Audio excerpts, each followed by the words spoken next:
श्रीमद्वाल्मीकि रामायण युद्धकांड अध्याय 46।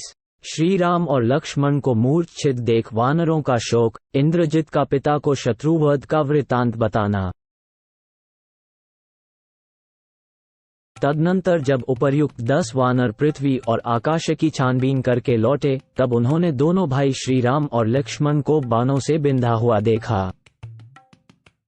जैसे वर्षा करके देवराज इंद्र शांत हो गए हों, उसी प्रकार वह राक्षस इंद्रजित जब अपना काम बनाकर बाण वर्षा से विरत हो गया, तब सुग्रीव सहित विभीषण भी उस स्थान पर आए। हनुमान जी के साथ नील, द्विविद, मैंद, सुषेण, कुमुद और अंगद तुरंत ही श्री रघुनाथ जी के लिए शोक करने लगे। उस समय वे दोनों भाई खून से लथपथ होकर बाणशैया पर पड़े थे। बाणों से उनका सारा शरीर व्याप्त हो रहा था। वे निश्चल होकर धीरे धीरे सांस ले रहे थे। उनकी चेष्टाएं बंद हो गई थी।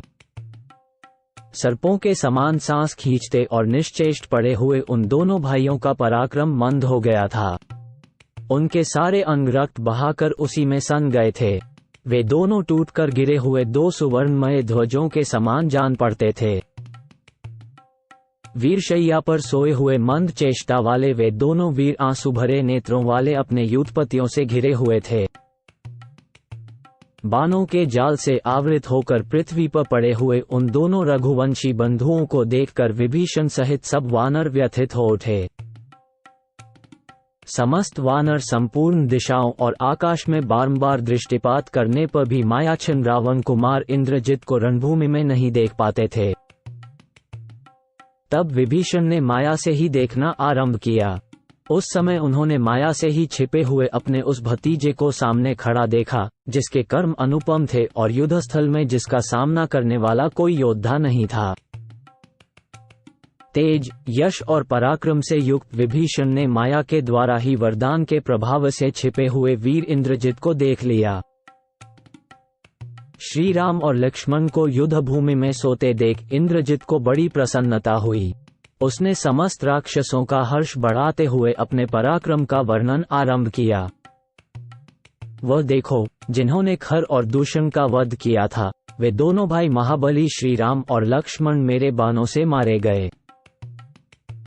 यदि सारे मुनिसमूह सहित समस्त देवता और असुर भी आ जाए तो वे इस बाण बंधन से इन दोनों को छुटकारा नहीं दिला सकते, जिसके कारण चिंता और शोक से पीड़ित हुए मेरे पिता को सारी रात शैया का स्पर्श किए बिना ही बितानी पड़ती थी, तथा जिसके कारण ये सारी लंका वर्षा काल में नदी की भांति व्याकुल रहा करती थी। हम सबकी जड़ को काटने वाले उस अनर्थ को आज मैंने शांत कर दिया। जैसे शरद ऋतु के सारे बादल पानी न बरसाने के कारण व्यर्थ होते हैं, उसी प्रकार श्री राम, लक्ष्मण और संपूर्ण वानरों के सारे बल विक्रम निष्फल हो गए। अपनी ओर देखते हुए उन सब राक्षसों से ऐसा कहकर रावण कुमार इंद्रजित ने वानरों के उन समस्त सुप्रसिद्ध युद्धपतियों को भी मारना आरंभ किया। उस शत्रुसूदन निशाचर वीर ने नील को 9 बाणों से घायल करके मैंद और द्विविद को 3-3 उत्तम सहायकों द्वारा मारकर संतप्त कर दिया। महाधनुर्धर इंद्रजित ने जाम्बवान की छाती में एक बाण से गहरी चोट पहुंचाकर वेगशाली हनुमान जी को भी 10 बाण मारे। रावण कुमार का वेग उस समय बहुत बड़ा हुआ था। उसने युद्धस्थल में अमित पराक्रमी गवाक्ष और शरभ को भी 2-2 बाण मारकर घायल कर दिया। तदनंतर बड़ी उतावली के साथ बाण चलाते हुए रावण कुमार इंद्रजित ने पुनः बहुसंख्यक बाणों द्वारा लंगूरों के राजा गवाक्ष को और वालिपुत्र अंगद को भी गहरी चोट पहुंचाई। इस प्रकार अग्नितुल्य तेजस्वी सहायकों से उन मुख्य वानरों को घायल करके महान धैर्यशाली और बलवान रावण कुमार वहां जोर जोर से गर्जना करने लगा। अपने बाण समूहों से उन वानरों को पीड़ित तथा भयभीत करके महाबाहु इंद्रजित अट्टहास करने लगा और इस प्रकार बोला, राक्षसों, देख लो, मैंने युद्ध के मुहाने पर भयंकर बाणों के पाश से इन दोनों भाइयों श्री राम और लक्ष्मण को एक साथ ही बांध लिया है। इंद्रजित के ऐसा कहने पर कूट युद्ध करने वाले वे सब राक्षस बड़े चकित हुए और उसके उस कर्म से उन्हें बड़ा हर्ष भी हुआ। वे सब के सब मेघों के समान गंभीर स्वर से महान सिंहनाद करने लगे तथा ये समझकर कि श्री राम मारे गए, उन्होंने रावण कुमार का बड़ा अभिनंदन किया। इंद्रजित ने भी जब ये देखा कि श्री राम और लक्ष्मण दोनों भाई पृथ्वी पर निश्चेष्ट पड़े हैं तथा उनका श्वास भी नहीं चल रहा है, तब उन दोनों को मरा हुआ ही समझा। इससे युद्धविजयी इंद्रजित को बड़ा हर्ष हुआ तथा वह समस्त राक्षसों का हर्ष बढ़ाता हुआ लंकोपुरी में चला गया। श्री राम और लक्ष्मण के शरीरों तथा सभी अंग उपांगों को बाणों से व्याप्त देख सुग्रीव के मन में भय समा गया। उनके मुख पर दीनता छा गई, आंसुओं की धारा बह चली और नेत्र शोक से व्याकुल हो उठे। उस समय अत्यंत भयभीत हुए वानर राज से विभीषण ने कहा, सुग्रीव, डरो मत, डरने से कोई लाभ नहीं, आंसुओं का यह वेग रोको। वीर, सभी युद्धों की प्रायः ऐसी ही स्थिति होती है, उनमें विजय निश्चित नहीं हुआ करती। यदि हम लोगों का भाग्य शेष होगा तो ये दोनों महाबली महात्मा अवश्य मूर्छा त्याग देंगे।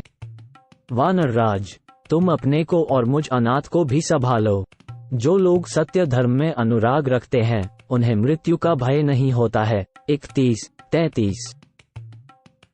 ऐसा कहकर विभीषण ने जल से भीगे हुए हाथ से सुग्रीव के दोनों सुंदर नेत्र पोंछ दिए। तत्पश्चात हाथ में जल लेकर उसे मंत्रपूत करके धर्मात्मा विभीषण ने सुग्रीव के नेत्रों में लगाया। फिर बुद्धिमान वानर राज के भीगे हुए मुख को पोंछकर उन्होंने बिना किसी घबराहट के ये समयोचित बात कही, वानर सम्राट, ये समय घबराने का नहीं है। ऐसे समय में अधिक स्नेह का प्रदर्शन भी मौत का भय उपस्थित कर देता है। इसलिए सब कामों को बिगाड़ देने वाली इस घबराहट को छोड़कर श्री रामचंद्र जी जिनके अगुआ अथवा स्वामी हैं, उन सेनाओं के हित का विचार करो।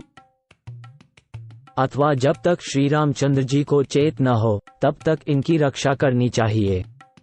होश में आ जाने पर ये दोनों रघुवंशी वीर हमारा सारा भय दूर कर देंगे।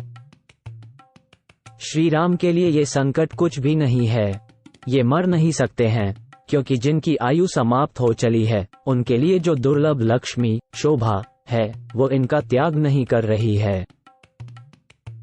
अतः तुम अपने को संभालो और अपनी सेना को आश्वासन दो। तब तक मैं इस घबराई हुई सेना को फिर से धैर्य बंधाकर सुस्थिर करता हूँ। कपिश्रेष्ठ, देखो, इन वानरों के मन में भय समा गया है, इसीलिए ये आंखें फाड़ फाड़ कर देखते हैं और आपस में कानाफूसी करते हैं। अतः मैं इन्हें आश्वासन देने जाता हूँ। मुझे हर्षपूर्वक इधर उधर दौड़ते देख और मेरे द्वारा धैर्य बंधाई हुई सेना को प्रसन्न होती जान ये सभी वानर पहले की भोगी हुई माला की भांति अपनी सारी भय शंका को त्याग दें। इस प्रकार सुग्रीव को आश्वासन दे राक्षस राज विभीषण ने भागने के लिए उद्यत हुई वानर सेना को फिर से सांत्वना दी। इधर महामायावी इंद्रजित सारी सेना के साथ लंकोपुरी में लौटा और अपने पिता के पास आया। वहां रावण के पास पहुंचकर उसने उसे हाथ जोड़कर प्रणाम किया और श्री राम लक्ष्मण के मारे जाने का प्रिय संवाद सुनाया। राक्षसों के बीच में अपने दोनों शत्रुओं के मारे जाने का समाचार सुनकर रावण हर्ष से उछल पड़ा और उसने अपने पुत्र को हृदय से लगा लिया। फिर उसका मस्तक सूंघकर उसने प्रसन्नचित होकर उस घटना का पूरा विवरण पूछा। पूछने पर इंद्रजित ने पिता को सारा वृत्तांत ज्यों का त्यों निवेदन किया और यह बताया कि किस प्रकार बाणों के बंधन में बांधकर श्री राम और लक्ष्मण को निश्चेष्ट एवं निस्तेज किया गया है। महारथी इंद्रजित की उस बात को सुनकर रावण की अंतरात्मा हर्ष के उद्रेक से खिल उठी। दशरथ नंदन श्री राम की ओर से जो उसे भय और चिंता प्राप्त हुई थी, उसे उसने त्याग दिया और प्रसन्नतापूर्ण वचनों द्वारा अपने पुत्र का अभिनंदन किया।